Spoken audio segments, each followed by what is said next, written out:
পতিত সরকারের বিধ্বস্ত অর্থনীতির বিশাল ঋণের বোঝা মাথায় নিয়ে সরকার পথ চলছে। তবে জনগণের কাছে জবাবদিহিতার জন্য এই সরকার দায়বদ্ধ। প্রধানমন্ত্রী নিরন্তর প্রচেষ্টার মধ্য দিয়ে প্রতিশ্রুতি বাস্তবায়নে কাজ করছে। সরকারের 6 মাস পূর্তি উপলক্ষে তেজগাঁওয়ে প্রধানমন্ত্রীর কার্যালয়ে আয়োজিত এক মতবিনিময় সভায় এসব কথা বলেন মন্ত্রী ও প্রধানমন্ত্রীর উপদেষ্টারা। সরকারের 180 দিন পূর্তি উপলক্ষে তেজগাঁওয়ে প্রধানমন্ত্রী কার্যালয়ে সংবাদ সম্মেলনে উপস্থিত ছিলেন সরকারের মন্ত্রী ও উপদেষ্টারা। গত 6 মাসে সরকারের নেওয়া বিভিন্ন কর্মসূচির বাস্তবায়ন এবং সীমাবদ্ধতার বিষয়গুলো নিয়ে সাংবাদিকদের প্রশ্নের খোলামেলা জবাব দেন তারা।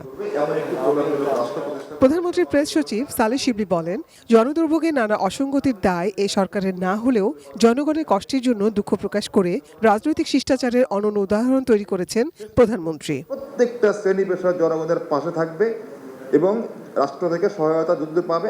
প্রধানমন্ত্রী কার্যালয়ের মুখপাত্র মাহাদি আমিন বলেন, বিগত দিনে নতজানু পররাষ্ট্রনীতি থেকে বেরিয়ে সম্মানজনক অবস্থানে নিজেদের অবস্থান জানান দিয়েছে নতুন সরকার। আমাদের এই নির্বাচিত সরকারের সময় নতজানু পররাষ্ট্রনীতির অবসান হয়েছে, কারণ আমরা বিশ্বাস করি বাংলাদেশের অভ্যন্তরীণ বিষয়ে কারো কোনো হস্তক্ষেপের ক্ষমতা নাই। পতিত সরকারের রেখে যাওয়া ধ্বংসস্তূপের উপর দাঁড়িয়ে পথ চলা শুরু সরকারের, তাই সরকারের পূর্ণাঙ্গ মূল্যায়ন করতে আরও কিছুটা সময় দেওয়া দরকার বলে মন্তব্য করেন তথ্যমন্ত্রী জহিরুদ্দিন স্বপন। প্রথম পর্বের এই দিনগুলিকে আমাদের ব্যয় করতে হচ্ছে যত না বেশি কর্মসূচি বাস্তবায়ন করার জন্য, তার চেয়ে বেশি বাস্তবায়ন করতে হচ্ছে ধ্বংসস্তূপকে নতুন কর্মসূচি গ্রহণ করার উপযোগী হিসাবে গড়ে তোলার জন্য। বিএনপি স্থায়ী কমিটির সদস্য ও প্রধানমন্ত্রীর রাজনৈতিক উপদেষ্টা রুহুল কবির রিজভী বলেন, মেগা প্রজেক্টের নামে মেগা লুটপাট আর মেগা দুর্নীতির আড়ালে উন্নয়নের রূপকথা শুনেছে দেশের মানুষ। এর মধ্যে বিভিন্ন ডিজাস্টার, দুর্যোগ, প্রাকৃতিক দুর্যোগ এবং আন্তর্জাতিক বিভিন্ন ঘটনা প্রবাহ আমাদের যে স্মুথ যে উন্নয়নের যে গতি, সেখানে অনেকটা বাধা হয়েছে। কিন্তু সেই বাধা থাকার পরেও সেটাকে অতিক্রম করে এই সরকার জনগণের স্বস্তির জন্য এবং জনগণের কল্যাণের জন্য তার কাজ অব্যাহত রেখেছেন।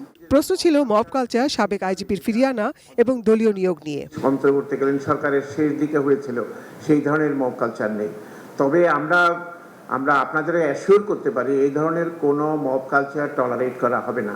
পুলিশ কমিশনার পর্যন্ত পলিটিক্যালি অ্যাপয়েন্টেড হয়, পোস্টমাস্টার জেনারেল পর্যন্ত পলিটিক্যালি অ্যাপয়েন্টমেন্ট হয়। আপনি দেখেন যে সে যোগ্যতা আছে কিনা, তার ইউনিভার্সিটি গ্র্যাজুয়েশন এবং পোস্ট গ্র্যাজুয়েশন আছে কিনা। জুলাই সনদ বাস্তবায়ন করবে না এই সরকার।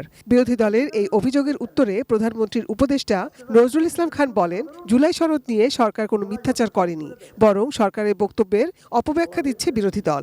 যারাই যে নোট অফ ডিসেন্ট দিয়েছে, এটা তারা তাদের নির্বাচনী ইস্তাহারে উল্লেখ করবে, জনগণের সামনে উপস্থাপন করবে। জনগণ যদি এদের প্রতি সমর্থন দেয়, তাহলে তারা সেই অনুযায়ী বাস্তবায়ন করবে।